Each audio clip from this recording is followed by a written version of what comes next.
আমরা গত ৫৪ বছরে শিক্ষা নিয়ে জাতিগতভাবে একটা প্রহসনে লিপ্ত ছিলাম। আমি স দল মত নির্বিশেষে কথাটা বলছি। একেকবার একেক ধরনের মডেল আমরা চালু করার চেষ্টা করেছি। যতগুলা শিক্ষা কমিশন হয়েছে, একটা শিক্ষা কমিশনের রিপোর্টও আমরা বাস্তবায়ন করতে পারি নাই।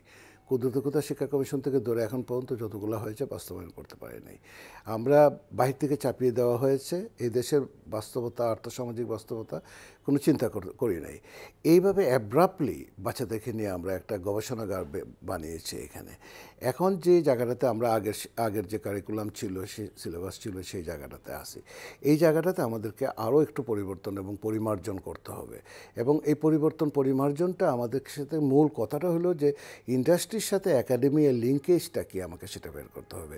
যে যারা কাজ করতে যাবে, কোথায় কাজ করতে যাবে, তাদের চাহিদা কী, তাদের ডিমান্ড কী, সেই ডিমান্ডের উপরে ভিত্তি করে আমাদের সেই কারিকুলাম এবং সিলেবাস তৈরি করতে হবে, যেটা উন্নত বিশ্ব বলে আর আশেপাশের যে দেশগুলো আছে তারাও কিন্তু সেই কাজটা করেছে। এখন পৃথিবীর সব দেশে কিন্তু উচ্চশিক্ষা সবার জন্য না, কিন্তু আমাদের এখানে উচ্চশিক্ষার দ্বার সবার জন্য অবধারিত। আপনি বলেন পৃথিবীর বিভিন্ন দেশ আছে যে ক্লাস 8 পর্যন্ত পড়াশোনার পরে যদি একটা বাচ্চা ড্রপ আউট হয়ে যায়, তাহলে তাকে কোন ধরনের ট্রেনিং দিবে সেই ধরনের ব্যবস্থা তারা করে রেখেছে।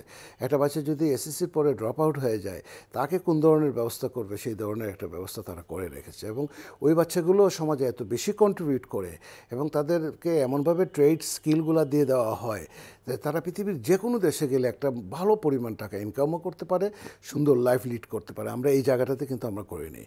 আমাদের এখানে টিভেট বলি, টেকনিক্যাল এডুকেশন বলি, এগুলোকে ব্র্যান্ডিং করে রাখা হয়েছে যে এগুলো ভালো এডুকেশন না, কিন্তু এটাই কিন্তু আসল এডুকেশন ছিল।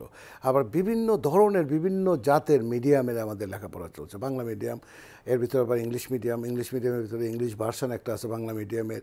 তারপরে এখানে আবার উর্দু মিডিয়ামে অনেকে পড়াশোনা করে। আবার এখানে formal school, non formal school, religious education আছে, এই যে মাদ্রাসা এডুকেশন। এই সবগুলো জায়গাতে আমরা গবেষণা করতে করতে এমন একটা অবস্থায় পৌঁছেছি যে প্রচুর পরিমাণে গবেষণা হয়েছে, বিলিয়নস অফ ডলার আমরা এখানে খরচ করেছি বিভিন্ন প্রজেক্টের নামে, কিন্তু কাজের কাজ কিছুই হয় নাই। এই জায়গাটা থেকে একদম ঢেলে সাজানোর একটা সময় আসছে। এখন এই মুহূর্তে আমাদের এই যে কয়েক কোটি মাদ্রাসা শিক্ষার্থী, তাদেরকে আমরা মেইন স্ট্রিমিংয়ের কথা বলে কোন পর্যায়ে আনবো, যে একটা লেভেল পর্যন্ত ক্লাস 6, 7, 8, 9, 10 পর্যন্ত কি একই রকম শিক্ষাবৃত্তি তারা পাবে, তারপরে আস্তে আস্তে তারা স্পেশালাইজেশনে যাবে। আমাদের বাচ্চাদের একটা প্রধান সমস্যা হলো আইসিটি স্কিল নাই।